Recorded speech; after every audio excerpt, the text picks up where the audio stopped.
guys, what's happening? Welcome back to the channel where we take awesome out of the box. My name is Jamie. My name is John. We're here at Mobile World Congress 2019 over in Barcelona, where we just got our first look at the Nokia 9 PureView. So the Nokia 9 PureView, for people who have been living under a rock the past few days, is the first phone in the world that has 5 cameras. And if you actually take a look at it, if you have trypophobia, or I don't know how you pronounce that, you're holophobia. If you hate holes, this is not the phone for you, because it has a very unique, out of this world camera arrangement, along with the flash and the laser autofocus thing. Yeah, but before we get through the cameras, let's get some stuff out of the way, since I guess it's not only less important, but it's not as relevant as the camera. So we have a Snapdragon 845 processor, which again, some of you might be disappointed about, but they've been working with Qualcomm and Light to make sure that the 845 on this phone is capable of handling all the processing power on the cameras. Apparently, stuffing 5 cameras inside a phone takes a little bit more engineering in the processor side and a DSP side, just to make sure that everything works correctly, because you can't just stuff 5 cameras and expect everything to work beforehand. So anyway, so it's a Snapdragon 845, 6 gig of RAM, 128 gig of expandable storage. So basically, it's just a standard run-of-the-mill flagship phone from last year. Well, not quite run-of-the-mill. Well, aside from the cameras. Aside from the cameras, if you're taking a look at the hardware, just the pure hardware, that's what you're getting. Yeah. But like you said, it's not just a typical flagship phone. It's really unique. Those 5 cameras were developed in conjunction with a company called Light. So for people who don't know, Light is a company that specializes in making multiple camera devices. So we're not just talking 2 or 3, we're talking 5, 6, 7, 16. I think the L16, if you're not, we'll probably throw up a photo as part of the B-roll and stuff. That was a ridiculous device. Yeah. I'm not sure if it made it to market, but it made it to market. It was really expensive, and the entire point of the L16 was being able to refocus your shot after it was taken. And yeah, we know there's already phones out there that can do bouquet or just add bouquet once you take a photo. But most of the times, that is just software bokeh. So they're using software algorithms to detect how far a particular subject is in relation to the camera, and then they add the software bokeh or the refocusing, the refocus effect. Before we get into the nitty-gritty of the cameras, let's talk about basically the specs of these 5 cameras. It's 5 12 megapixel cameras, 2 RGB sensors, 3 monochrome sensors, so you get a lot of detail from those shots. I'm not sure if they have individual apertures. I think it's 1.75, something that was mentioned during their presentation. Well, we'll throw everything up in a graphic that you can see.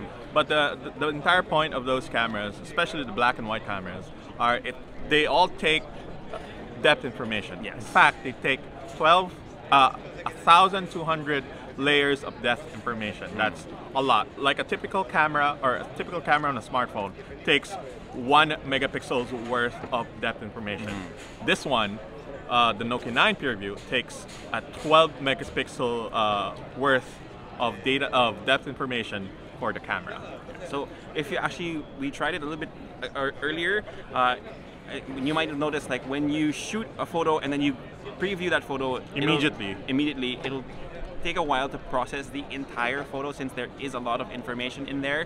But you shouldn't worry, since one of my main concerns was the space that it will take up on your storage. But as we were talking to Nicholas Slim on about how much the photos will actually take, it's about 2 megabytes. 2 megabytes for your typical JPEG, and about 4 megabytes MB for a raw photo. So it's not really that big of a file size compared to a regular photo or taken by your standard smartphone camera. So it's there.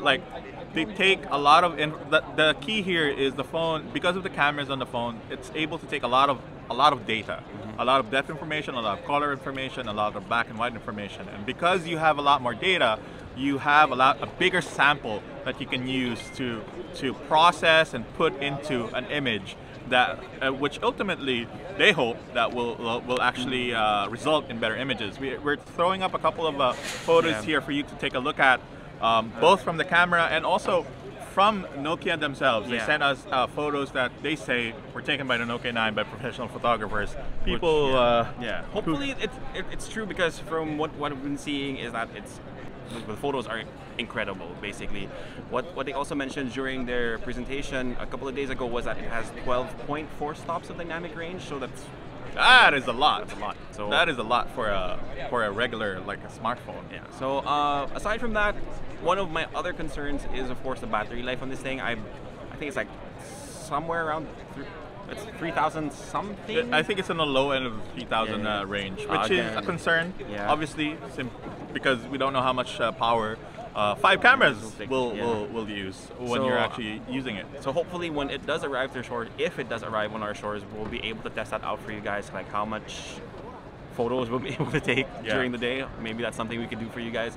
But that is a little bit concerning, since being on the low side of 3,000 milliamp hours, or being in the middle of 3,000, 3,500 is not very. It's not impressive. Yeah.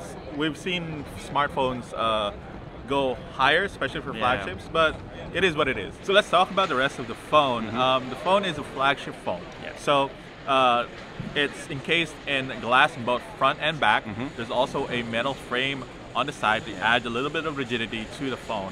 And it really does feel like a flagship phone, but you don't get a 3.5mm jack. So you will have to use either wireless Bluetooth headphones or like USB-C to a 3.5mm adapter, which is par for the course, pretty much. And we're pretty much used to it by now, although I do forget my adapter once in a while.